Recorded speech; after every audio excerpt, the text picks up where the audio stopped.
Hi guys, welcome back. So I've had last week off because I've been away for a weekend. This week I've been quite ill, so I haven't got the most amount of painting done. However, I have tried and we've got some stuff from the week before that I've got done, so we'll jump into it. Let's start with Celeste. So I'm going to have to redo the gold on Celeste, but that's fine because I wasn't too happy with the inside anyway. Shame about that, but it happens.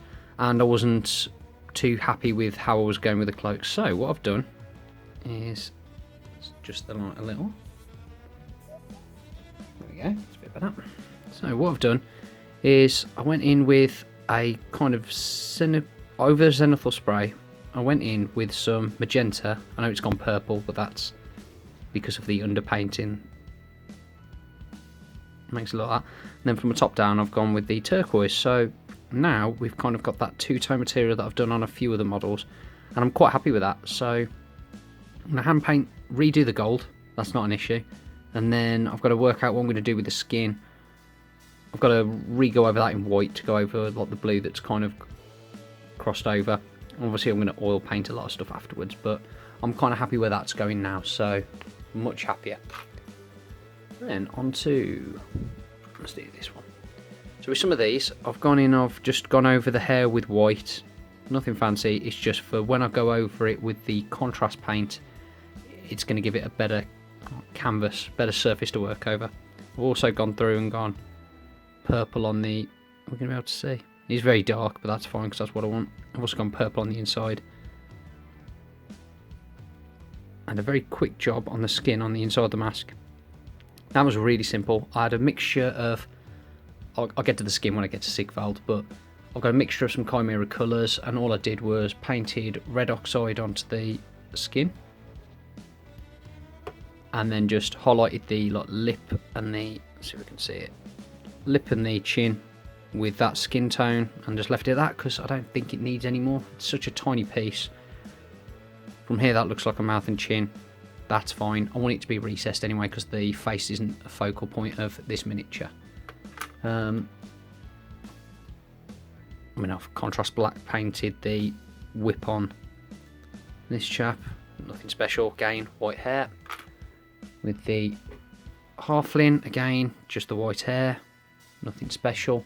All ready for contrast paints. I'm going to be doing the contrast paint for the hair after the armour because I can more easily correct any mistakes that are done on the hair before the contrast paint goes on than after. So if I get silver paint on, it would just be a pain. Glutos. So issues number 1. This fell off my desk. I think I might have tried to catch it or something. I don't know what happened, but this decided to break. Now, luckily I've repaired it, but it broke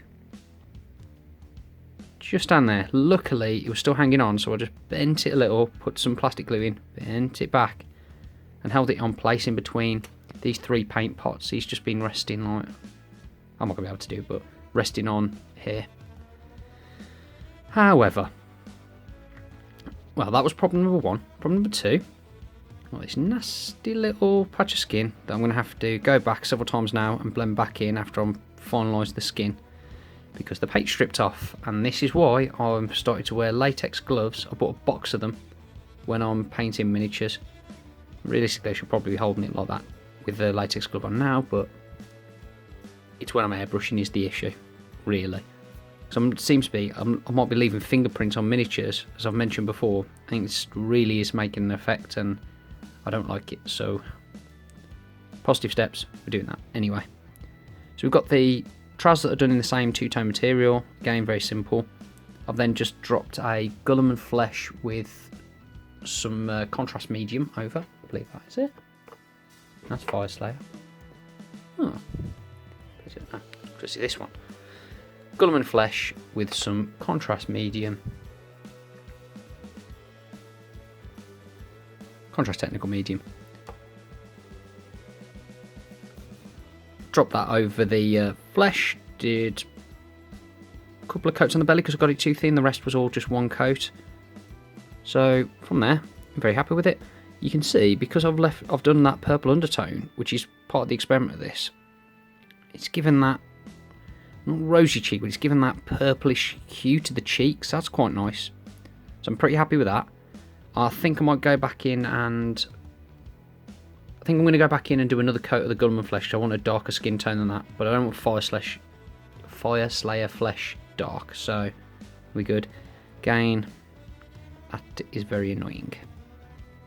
But we can correct everything. It's fine. Also got to do here, which is just... It has had paint on, but it's not even picking up on the camera. It's just too weak. So that's another spot. But yeah, the black was just... the Black Templar contrast paint over, so I'm happy with that. That'll be fine once I've done the studs, and then I'm going to probably go over that in gloss varnish. I probably need to go over this little bit. Again, it has had black on it, but again, obviously a bit too weak. I've noticed a tiny bit of area down there that's going to need some flesh doing. All in all though, fairly happy with the progression of that. I think that looks alright from that distance, and he's going to be on a big model sat at the back, so that'll be fine.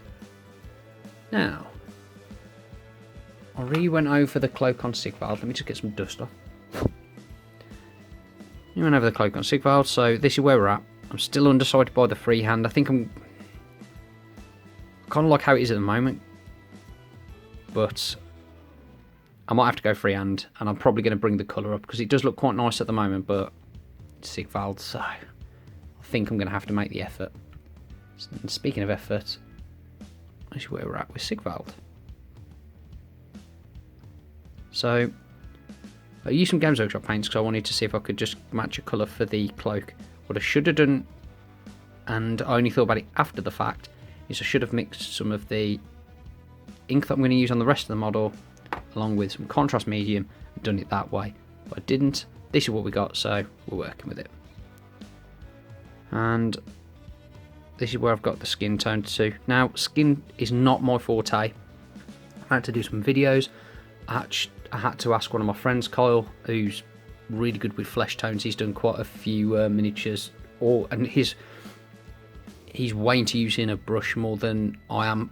I personally prefer an airbrush to get all my values and everything, but he's pretty good with that brush. So I asked his opinion, and he put us onto the idea of using, or at least I had much discussion with him about using Carronburg Crimson.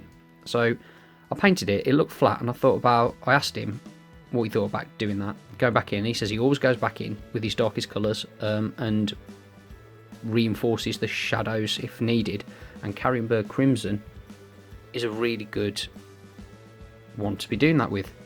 So I thought, okay, I had this tub of it, never cracked it open, so I cracked it open. Let's have a look on my convert. It's so good. All I did, like down here, was glaze some Carronburg Crimson in, and it just instantly gave that shadow, that effect. I'll put it on some of the, I don't know if he's going to pick up. I'll put it on some of the, is he going to, no. Oh, I knocked the camera. That's fine. Put on some of the shadows in there. I'll put it in the recesses of the muscle. And I mean, I'm fairly happy where that is. That's looking fine. The focal point of this miniature is clearly going to be the armour and obviously the face, because it's a face. So, again, face has not been my forte. This is where I'm at the moment with Sigvald's face. And I'm fairly happy with that. I mean, if we get the miniature as well. Oh, come on.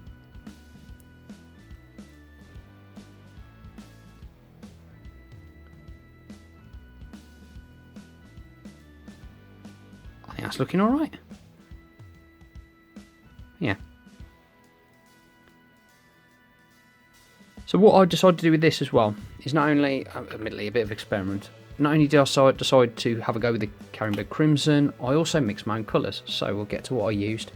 I used a red oxide and a yellow oxide, kind of an ochreish colour, to mix up an orange. And from that, I then added white to it to get my flesh tones, because that's all, again, Caucasian flesh. I've gone Caucasian with Sigvald because in the lore he's from Norska, so he's kind of Scandinavian, is clearly what they're taken from. So I do believe he's a Scandinavian character in the background, as far as I'm aware. So because I think he's from Norska, or the Norskan tribes. So I've done him like that, and he's kind of got that facial feature as well. So I decided to go down that line because he's just a reborn Sigvald. So that to make the orange, add white to get your progressive colours. And if you want to mute it down a bit, what I used was, you can do it, but I used phthalo green. Phthalo green. You can use blue. That's a greeny blue. It either works because you can paint over the top of green. It's called verde, is it? Verde? Latin for green. You can use green as a base for painting that. You can actually use green as a base for painting any reds, and obviously orange having red in it, it works quite well because it's the opposite side of the colour wheel, so it mutes it out. So all that is going to do, the green, is it will mute out the red that's in the skin tone. Gives a really interesting muted aspect, but you use such a small amount. Anyway, so I mixed up my skin tone. From the white zenithal, I then went in with pure red oxide in just the eyes and some of the recesses. So in this case, I'm going to need a paintbrush. So in this case, I went in like along here in the eyes, again opposite side, like in the recesses there, under the chin. Put my flesh tones on, decided it was looking a little flat, so then I went in with the Carronburg Crimson and just traced like the lips, back in the eye sockets, around the neck, everywhere that I wanted a bit of detail. I thought it looked really good, but I thought, oh no, okay, we can just give it just a bit more. So you got kind of a 5 o'clock shadow here. It's a bit faint. I can't remember the show, but it was a German lady, I believe German, Austrian potentially, that was doing a painting tutorial of Sigvald, and she used a glaze, a very thin glaze, of Vallejo's dark sea blue. My gosh, does it work. I can't recommend this enough. If you want to do stubble hair on a space marine, like with their bald helms, or any model, or you want to do a 5 o'clock shadow, get this, glaze it on, you will be sweet as a nut. Really good, really big fan. So that's where I've got to with that.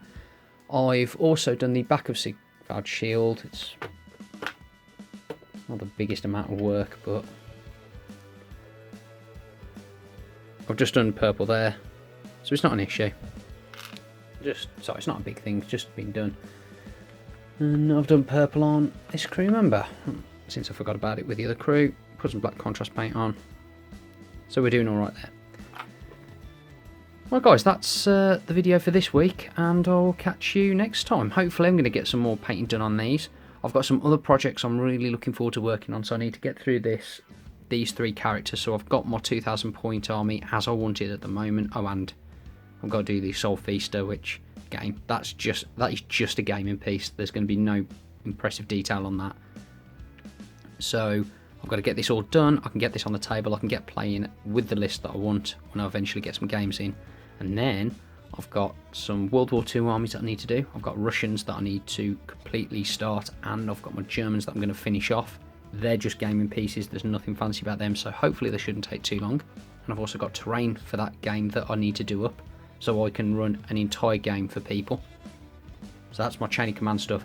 And I've also bought some Dark Eldar, bought some Drukhari, including some Thralls, but I'll go through that because they're going to be used as mandrakes, because GW resin can get in the sea. So that'll be a new game line, so I'm going to get my bits of my collection out, I suppose, and we'll do a State of the Nation kind of thing with the Drukhari, bounce on what my plans are, what my list is going to be, maybe go from there. I have very little idea of what makes a good 40k army anymore, so I think it's just going to be a whack stuff on the table. It'll be a bit of fun either way. That's for a separate video, however, so for now I'll see you lot later. Bye. Well guys, that's the end of the video. If you enjoyed it, please be sure to give it a thumbs up, like, comment and subscribe. Also be sure to check out our Facebook page at Wolfen Studios, the link's in the description. As always, thanks for stopping by, catch you next time.